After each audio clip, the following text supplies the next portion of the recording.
Hey guys, the first teaser trailer for Fantastic Four First Steps is out, and in today's video we're going to analyze and comment frame by frame on each scene of this teaser. We'll also talk about the importance of these characters and theorize about what might happen in this film. This year will definitely be a feast for those who enjoy movies like this because we have two major superhero films competing in the same month, but I still think Superman will be more successful than the Fantastic Four, even though this Fantastic Four trailer has me excited. And what a trailer, guys! The soundtrack at the end is chilling, but I still believe Superman will be the film of the year. However, there could be a twist, and the Fantastic Four might end up being better than Superman, so don't get too confident.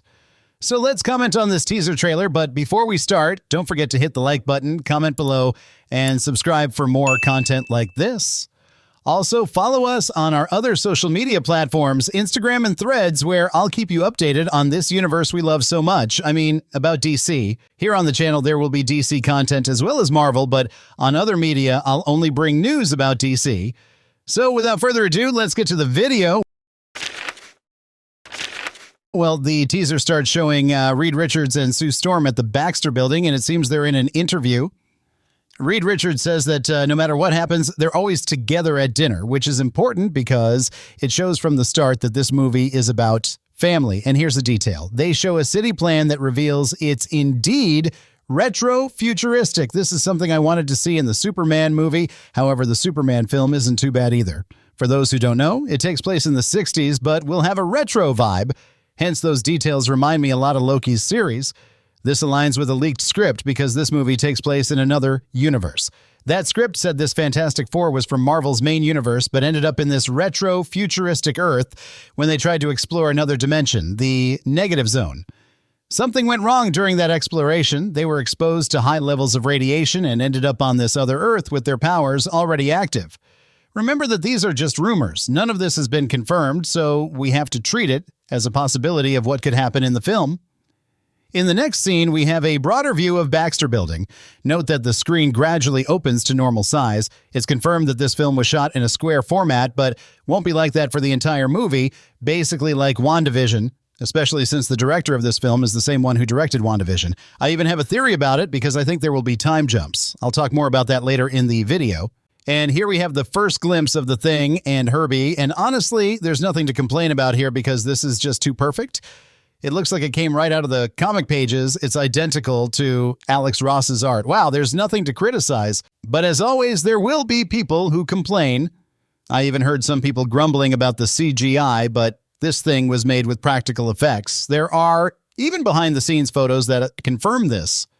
They also complained about his height. You know, people today complain about everything, which gets annoying. The Thing, just like the Hulk in the 60s and 70s, had a normal person's height, but today they are drawn differently in size, so that depends more on the artists and writers who conceptualize them in their stories. Okay, is this guy good or what? You can even see here that the Thing is cooking, and that's something he does a lot in the comics.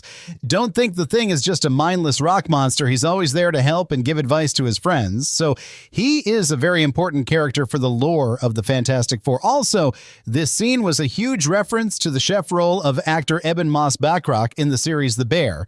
Anyone who watched that series will definitely catch that reference. And then there's the scene of Reed Richards working on an equation, and you can see he's trying to figure out a way to get back home. In the background of the frame, there's a drawing of a wormhole. So this could be a scene where Reed Richards tries to understand the multiverse better. It could end up being very important for the movie. Reed Richards is like that. He's the smartest character in Marvel. There's no one who can match his intelligence. It's at an absurd level. He's so smart that he found his creator. So I hope they bring that personality of Reed Richards into the film. And here we have this scene with them in spacesuits, and very likely they will explain how they got their powers here. And notice that the screen gets smaller again. And then there's another scene of the rocket flying. And I think this scene will take place in the present.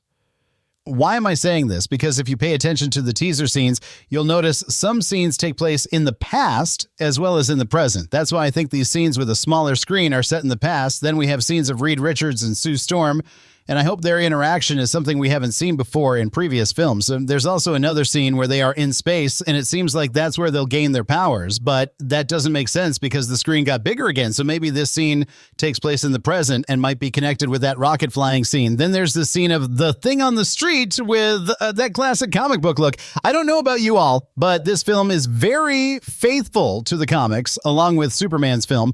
And one thing that intrigued me about this trailer is that it has its own identity. It doesn't even look like a Marvel movie. It feels very different from the others. It's more cinematic. And here we have scenes of Johnny as Human Torch flying.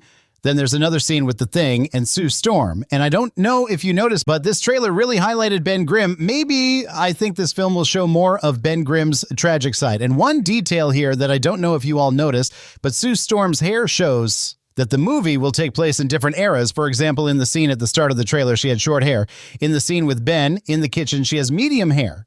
And in this scene of her entering Johnny's room, she has very long hair. And this shows how the movie will constantly change time. And we can really see a biography of the Fantastic Four. We might have scenes showing their origin, or even scenes of them becoming famous, family scenes, fighting villains, scenes like the birth of their children. And speaking about Sue Storm's children, it was confirmed in a rumor that Franklin Richards will be in the movie. And for those who don't know, Franklin Richards is one of the most powerful beings in Marvel. He even recreated the Marvel universe at the end of Secret Wars. So if he's in this film, he could end up being important for future Avengers movies. And this approach they're taking for the film feels very true to the comics, and I expect nothing less than a movie about a family. Then there is the scene of Johnny flying to the moon, but he can't make it. And this scene looked beautiful. The cinematography of this film really is very good. Then there's the scene here that left me very curious. There are meteors falling from the sky. Note that this scene is linked with that scene where Johnny flies out, and you can see here that they are wearing the same outfit. And here we have our first glimpse of the Fantastic Car. Note that there's a logo written with the name of the car. This car even reminded me of Adam West's Batmobile from the 60s series. In another scene, we have another shot of Johnny flying and another shot of a Thing running, which looked really good, by the way. And I don't know if you all noticed, but this scene is also connected to that scene where Sue Storm uses her powers, and it's clearly visible. They are fighting Galactus, who appears right after this scene. I saw some people complaining about Galactus's size even after seeing his huge shadow. I don't understand how they still complain about that. Also, Galactus can change size. In comics, you can see that in many stories, he sometimes appears much smaller, so complaining about his size feels very tacky, you know? At least Galactus won't be a flying cloud this time. I really liked his look. It's identical to the comics, and it seems Marvel isn't afraid to be true to comics this time, which is why I'm excited to see this film. There's also this mysterious villain appearing right in the middle of scenes, and I think he is Red Ghost, but he might not be since it hasn't been confirmed who this character will be. So there's a chance it could be another character. And lastly, the teaser ends with this wonderful scene of Sue Storm saying they are a family and then shows them all suited up, which makes a great reference to the Beatles band. I like this reference because in this universe, the Fantastic Four are basically celebrities. So guys, this was our analysis of the teaser trailer for Fantastic Four First Steps, and I'm very excited to see this film. There are so many things that surprised me in this teaser, especially the scenes with the Thing and Galactus. Still, I believe this movie won't be the film of the year because we already know which will be the film of the year. But I'm very excited. The Fantastic Four were very important in the 60s. They have always been recurring in many Marvel sagas and stories. So I hope this movie captures at least the essence of these characters. So that's it. Don't forget to hit the like button, comment below, and subscribe for more content like this. Thank you very much for watching, and I'll see you in the next video.